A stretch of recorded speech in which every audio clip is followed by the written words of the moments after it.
Свят, свят, свят Господь Саваоф, исполнен небо и земля слави Твоея.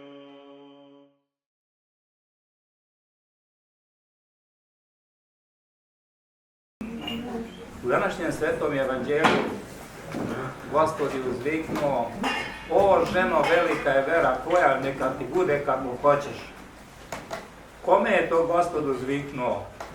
To je žena neznaboškinja, žena Hananejka, koja je svoju bolesnu kćer privela Gospodu i zamolila da je Gospod isceli.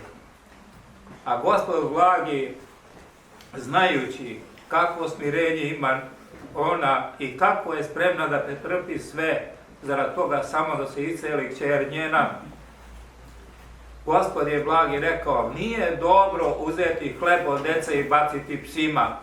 To jest, nije dobro uzeti hleb od dece od Jevrija koji su pobožni i baciti neznabošcima, a Jevreji su neznabošce smatrali psima.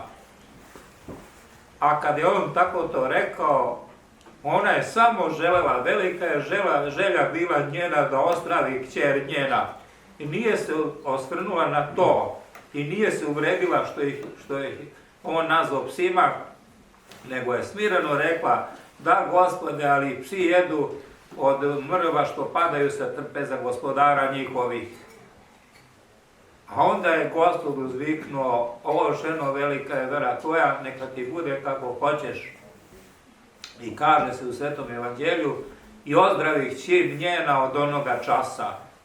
Da, ova žena neznaboškinja pokazala je veliko smirenje i dala je nama primjer hrišćanima da se smiravamo, jer Gospod ništa drugo ne traži od nas nego da budemo smirene sluge, istinske i smirene sluge njegove, da se ne gordimo, jer mi postimo, mi se Bogu molimo, činimo dobra dela i trudimo se da delimo milostinju, ali Gospod hoće da to činimo sve u smirenju i da to sebi ne računavamo nešto kao veliko, nego prosto da živimo kao što dišemo i smatramo da je to normalno i ne gordimo se zato što dišemo. Tako isto kad činimo dobra dela ne treba da se gordimo. To je sasvim u redu da mi pravoslavni hrišćani činimo dobro, da se ne gordimo time i da se ne uzdižemo, nego da znamo da smo dužni da činimo dobro i pred Bogom i bližnjima i da ispunjavamo sveto evanđelje koje zapoveda sve to. Zapovesti svetog evanđelja su takve da zahtevaju od nas da mi činimo i milostinju. Eto kako se desilo ovo čudo, kako je žena Hananejka dala nama primjer kako treba da se smirimo kad nešto tražimo od Gospoda. A Gospod blagi je njih nazvao psima, jer su oni bili neznabošci i Jevreji su i tako smatrali i odbacivali i nazivali su ih psima, nečistima. I zato je to Gospod blagi ponovio, ali ova se žena nije dala zbuniti. Ona je jedino želela da Gospod isceli njenu kćer, i Gospod je to blagi učinio i pohvalio njenu veru. Eto kako treba da živimo, kako treba da se ponašamo.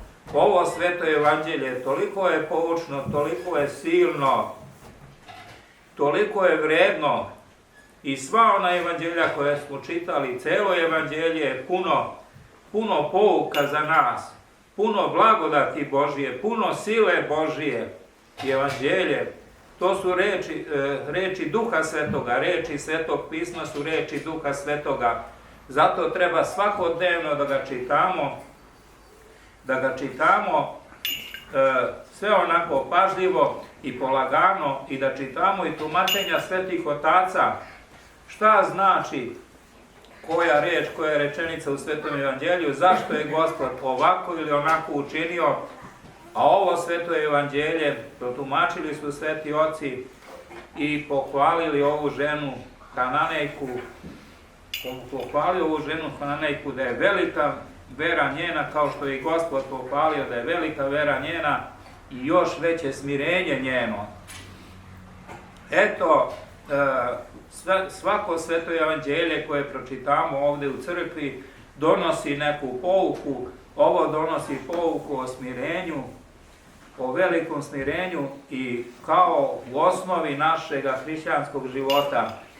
Ako se ne smirimo, nećemo ni poverovati, nećemo ni poslušati, ni poverovati, jer jednostavno kažem, traži se od nas da budemo smirene, istinske sluge Gospoda Isusa Hrista. I On je to pohvalio. Eto, kažem, znamo šta treba da radimo, samo treba da primoramo sebe na svako dobro, jer je naša priroda oštećena grehom i mi smo slabi i nemoćni, ali uz Božju pomoć sve se stiže i sve se postiže. Zato kažem, neka blagoslovi Gospod sve nas, da budemo smirene sluge svoje, da primimo blagoslov Božji i da dok smo ovdje još na zemlji, da spoznamo istinu i da služimo Gospodu i da nas On kao istinske sluge svoje primi u carstvo svoje nebesko, gdje ćemo i mi sa svima svetima i sa svima pravoslavnim hrišćanima slaviti jednoga Boga u tri lica Oca i Sina i Svetoga Duha, sve koje su večno sami. Bog vas blagoslovio, svako dobro darovao, Hristos voskrese. Andrane na spasenju.